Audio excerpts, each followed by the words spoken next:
Hello YouTube, SentinalhMC here bringing you my second modded build. This time it's a nuclear power plant. This was suggested to me by FireNova6 on the previous video, so drop me suggestions in the comments and this is proof I actually will build them.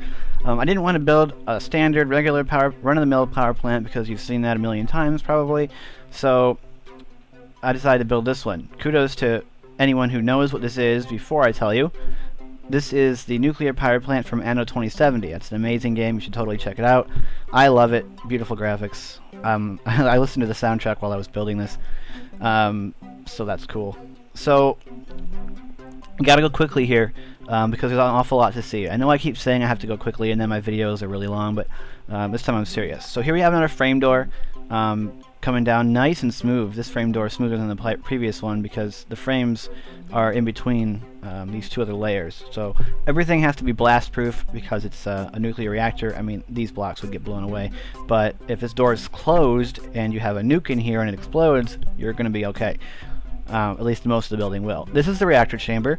Lots of room in here for nuclear reactors. You could put just one in the middle, or you could use the space and just fill this thing with nuclear reactors. It would be completely amazing. The amount of power generation you could cram into this room if you want it to be really dangerous. So the first thing I want to talk about is I want to talk about the lighting. These lights on this ring and on the outside ring of the building are not just there for show, they're also functional. This is just a demonstration right here, but these are hooked up to a wireless receiver via the wireless redstone mod, which is what this is. So you can see here the frequency reactor core lights. So when you go to use this build, if you want these lights to be able to work properly, well, I mean, they'll work, but if you want them to fulfill their purpose, then because nuclear reactors now require a redstone signal to run, if you wire in a wireless transmitter and use the frequency reactor core lights on it, then while your reactors are running, these lights will be on, and if they turn off for some reason, these lights will go off. So anyone who's out and about in your city or wherever the heck you decide to put this, anyone who sees that these lights are off, they'll know that there's no power being produced, or maybe there's a problem or something.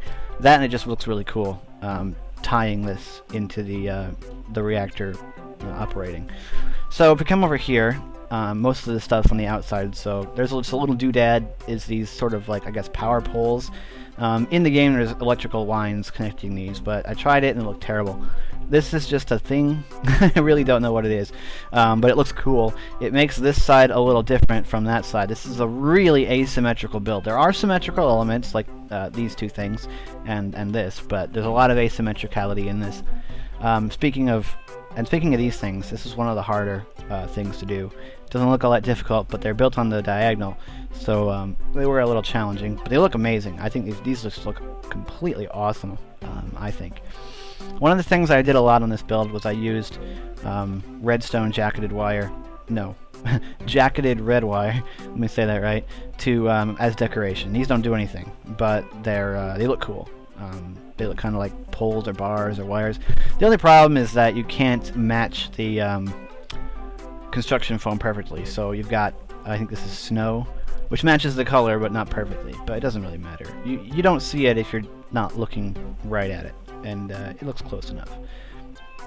So that all this stuff is designed to add interest. We'll talk about this. These are hardened glass panes in this texture pack. This is the Sortex Fanver pack, which is packaged with Feed the Beast.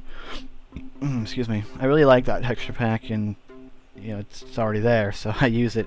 And these look like metal bars, and you can't really tell there's glass in it, so I use these for like metal struts, metal bars. You see them over there also. So if we come around here, this is there's the cooling tower. You can see. I think it's pretty awesome. This would be considered probably the main entrance. Like, this is the entrance that you would probably go through. You wouldn't enter the reactor chamber when you come to work. If you were working at this plant, this is probably an area you'd spend a lot of time in. So let's go ahead in. Or first, let's talk about this. These are iron posts. The cool thing about them in red power is that you can make them connect to each other, and I think that's pretty cool. So, and if we look around here, this is just to make this side look different. Think of these as metal, sort of like metal plates or something attached to a metal framework. It just makes this side look different, and that's how it is in the game, so that's how it is here. These wires don't do anything, they're just there for show. These are supposed to be kind of like pipes, but all I had was green wool. And the one thing I don't like about this texture pack is the patterned wool. I hate patterned wool because it looks like that when you try and use it for other things. Anyway, this is like the work entrance, like I said. You got a nice little green light because it's a nuclear power plant. And this is where this would probably be the break room, or just some sort of room where the workers would go when they're not working. It's got windows. It's kind of a nice little room. It's an interesting shape, but you could put tables here or anything. I didn't furnish it. You come through here, there's nothing in this room. You could do a lot with this room. You could use it for storage, or you could convert this part of the building into a house if you always wanted to live in a nuclear power plant. Or you could make this your control room or something. Whatever you want to do, it's there. This way to power storage. I think this hallway looks kind of neat with the red and the black. Red and black, yellow and black. And these are aluminum blocks. They kind of look like a tiled floor, so I like it. And these are green fixtures because they add more interest. So this is the room that I would think you would use for storing the power, because it's immediately underneath the reactor core. Seriously, if you break a few blocks here, you'll punch straight into the reactor core. So that's probably pretty useful. And there's also a room straight above here that you could punch into with some wires as well. I built these little partitions to make the room look a little more interesting, but you could easily bash them down if you just want to fill the room with MFSUs. Or you could just use one Greg Tech interdimensional storage, whatever the heck it's called. And looks like the paint didn't dry. If you haven't built with construction foam on a large scale, then you won't know my frustration. But if you have, then you realize there are two incredibly annoying things. The first is that if you break one of these, you accidentally, then you have to place it back and then wait for it to harden again. And then sometimes you forget that you had to do that, and then you forget to paint it, and then you end up with gray on your back floor. Excellent. So this is the cooling tower. I think it's really cool because it's got this nifty little addition at the top. I'll get to this later. But you got these iron jacketed red wires that stick out from the sides. They actually run all the way to the base, where I have a sequencer set up to make these lights blink on and off. And these are also tied into the reactor core lighting frequency. So if the reactor is turned off, then these lights don't flash. Now, unfortunately, the smoke blocks that I've used for this thing, you cannot disable with a redstone signal. And that would have been awesome, but you can't. So it will always smoke. You can get rid of it if you want, but that's what this is. It's smoke blocks. They're actually green, which is really, really strange. So I have a layer of basalt pavers, or is it just regular basalt? I don't remember. Over top of it. And the trick with using these things, if you want an effect like this, is to not completely fill this circle, because there appears to be a particle limit. So when I completely filled this with blocks, the smoke barely rose above here, but when I destroyed a whole bunch of them and spaced them out a bit, it flows all the way up there. So I think that looks awesome. And I know that this is a cooling tower, not a smokestack, and so ideally the stuff coming out would be white, but I didn't have that option, so there you go. We'll get to this tower. No, we'll get to this tower now. We'll talk about the exterior a bit. So these are supposed to be pipes. Of various description. I'm not sure why there's pipes around here. In an actual nuclear plant, these would probably carry water. They are going into the cooling tower, so these probably have something to do with the cooling. But these are just construction foam, but it's supposed to be metal, but there is no there's no green metal, and it probably wouldn't look good anyway. So that's what these things are. They're all supposed to be pipes. I think they look cool, but don't look at them for too long because it's cloth, and I just really hate it. I wish that it wasn't patterned. So let me think for a second. How do I get into... Oh yeah, I was going to build a staircase from down there, but I forgot to do that. So for right now, anyway, in this version, the only way to get into that tower is through the reactor core, which really isn't that big of a problem.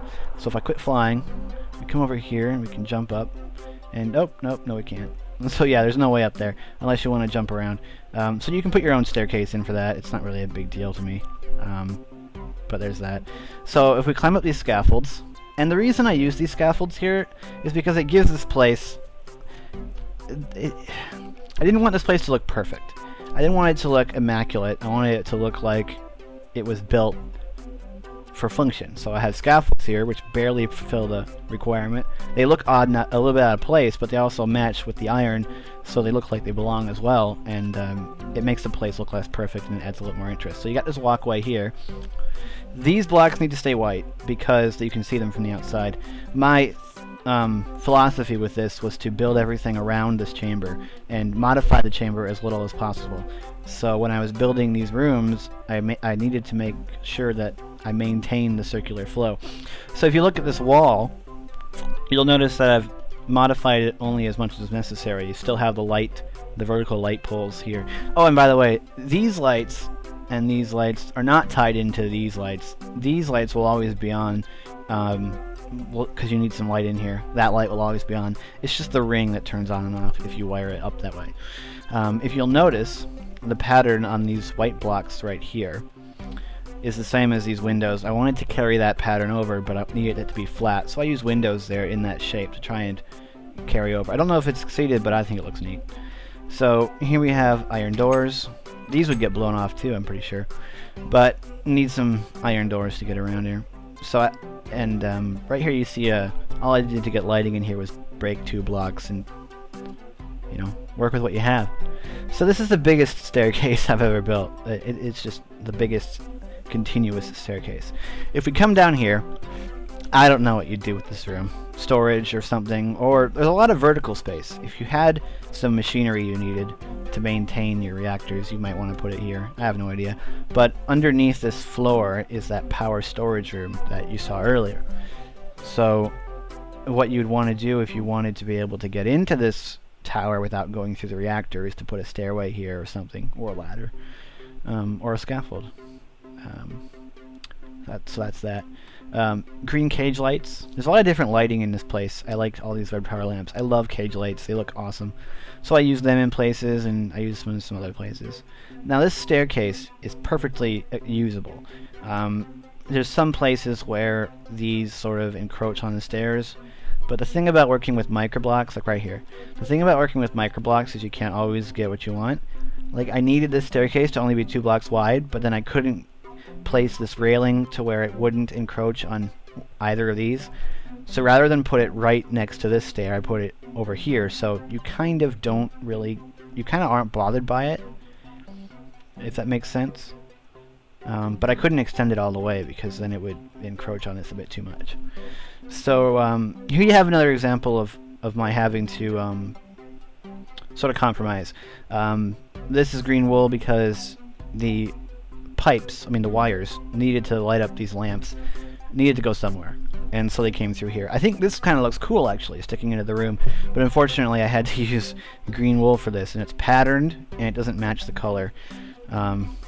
Again, those are my only gripes with this texture pack, but otherwise it's awesome.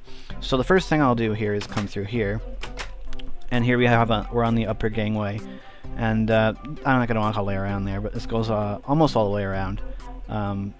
Since that covered that corner, I didn't feel like I wanted a walkway that went all the way around up here, so I kind of cut it off. I think it looks neat because I think that it makes this room more asymmetrical, and that's nice. So again, this wall, it breaks up the flow of this room as little as possible, and I painted these on here because I thought it looked cool, and these actually line up with the down there, so it holds itself together. Yeah, barely made it. So if we come out here quickly, you see there's another gangway over here, and there's nothing on this side. But if we come around here, this is how you get up to this gantry. Now this serves no practical purpose, but it breaks up the front of here. It looks cool. It's in the Anno version, and it gives you a really nice view of the surrounding area. So if you go back inside, oh, I should mention, I almost had a heart attack. I almost had a heart attack a few days ago. I almost lost this entire build because my world got corrupted. when I accidentally, well, I didn't accidentally do it, I meant to do it, but what I didn't know was that if you try and use block pick on a red power 2 counter, it'll completely corrupt your game. But I managed to get it back, and I'll put a link in the description to the instructions I used that let me recover this, and I was so grateful for that. So here we are in the uppermost room of this tower. If we come out here, this comes around here, and you'll notice this. This is an Industrial Craft 2 windmill, but it's only here for the aesthetics. This is sort of like an air conditioner or an airflow thing, and this is here to break this wall up, give it color, give it dimension. So this is just here for looks. I have no idea if this would produce any real power at all because it's so surrounded by blocks, but you know, maybe if you wanted to use it, you could probably. It's the same on the other side. It goes out to here, and you can see some stuff, and you've got a good view of the cooling tower. Again, with these, they look like metal girders, and I like them. I like using it for that. So if we come back in here, we've got blue filters because we got blue windows. This is the only place that has blue windows. It just makes this part different. And again, I forgot to paint those blocks. Oh, and that block. But I really thought I painted that. Ugh, the joys of working with construction foam. So here we have the upper lookout. I mean, you just get a 360 view. That looks odd. A 360 view of the area around. This is the walkway right on top of the plant. You can come up here and just sort of look out. And then this is again sort of a metal girder arm connecting this to that. Now you'll notice, if you played Anno, you'll notice this differs from the game. In the game, these arms never actually touch the sphere, but I tried it in Minecraft, and it would only look good if these things were on the flat sides. Since they're on the diagonal sides, it just looks awful because it's so jagged. Now looking up here, these are just here for looks because they were there in the... something similar was there in the game. Little embellishments. These are red powered 2 solar panels, but they're just here for again for some looks, to add a little bit of something onto the top of this. They're not wired into anything, but I mean, you could wire them in if you really wanted to. So that's it for that. Trying to think if there's anything else to really look at, and I think that I have covered everything. So this has been the nuclear power plant. This was a blast to build, but it took forever. I had to demolish this cooling tower and rebuild it, because after I built the tower here, compared to it, the cooling tower was too small. So I had to build it bigger. And I also had to demolish my initial attempt at building the interior parts of this, because it just looked awful inside the reactor core, and I like it a lot better now. So I'm gonna put this up on Planet Minecraft. You can download it, you can use it, supply your own nuclear reactors, try and blow it up, do whatever the heck you want with it. It's perfectly functional. Well, it will be once you add nukes. But this is a really fun build, purely for the aesthetics. Really over-engineered, with a lot of stuff that is just completely unnecessary, but really looks awesome. Don't ask for a tutorial on this building. I do not want to build this again. But in case you're wondering, my main strategy with building this thing was I built the sphere first, and then I built the pedestal, which is the green stuff that goes all the way around, and then I built the big arms and the front entrance, and I just added on bits as I went. I built the tower. I actually built it from the top down. This build is not completely to scale with the version in Anno. It's parts of it are to scale with other parts. So for instance, if you looked at a screenshot from Anno, this tower, the size of it, is pretty well to scale with the size of the cooling tower. But the amount of space between this and the front entrance is not correct. And the front entrance is probably a little bigger. These are pretty well to scale, but this thing is probably not. So you get the idea. I mentioned it in my first video that when you're building in Minecraft, scale sometimes has to go out the window. You have to make concessions. You have to decide whether you want, for instance, and this is all really if you're trying to reproduce something that exists, you have to decide whether the inside or the outside is the most important. And for me, it's always the outside because I don't like doing interiors. So I'm always concerned with the outside first. So when you've decided to make the outside to scale as close as you can, then you'll sacrifice interior aspects, or you'll sacrifice overall aspects in order to get the thing to look as close to the original as possible. And I think that I've really succeeded. I think that the size of the sphere compared to the arms, compared to the tower, the cooling tower compared to the tower, these things came together really well. I think that overall this is a strong resemblance to the plant in Anno. So wrapping this up before I get too long-winded, drop comments on what you want me to build next. I'm not going to build another modded build as my next video. I'm going to do a vanilla build, something medieval, because I need a break from all these microblock shenanigans, and I need to go back to vanilla for a bit. So suggest something medieval, suggest something vanilla. I might not build it, I might have my own idea, but who knows. Fire Nova 6 was lucky enough I decided to build this thing. So I hope he likes it, since he was the inspiration, and I hope you guys like this build, and you use it, and you enjoy the hell out of it. Now, I want to say another thing, is that I don't think... I'm on brightness right now. I don't think this is lit properly to prevent monsters from spawning, so if you use this in survival, you're probably going to have to add more lights, but that's your problem, not mine. Oh yeah, one last thing. I promise this is it. Is that there's a lot of extra room inside this green stuff, back there, inside there. There's a lot of space that I haven't done anything with on both sides. If you go inside, the mini-map might show you. That's why I left my HUD on, so you could see the mini-map. Because doesn't that look amazing? Doesn't it just look amazing? Okay, here we go. So you'll see the green bits. That's empty space. So if you want, you can totally utilize that empty space. And I didn't, but you totally can. The cooling tower is completely empty. And if you'll notice that black line on the cooling tower, that's the interior, internal diameter. The space between that and the edge is all empty space, and you can't see it from outside. Feel free to get rid of the smoke blocks if you don't like them, but I like them because they look cool. So this has been the nuclear power plant, and I've been SentinalH, signing out.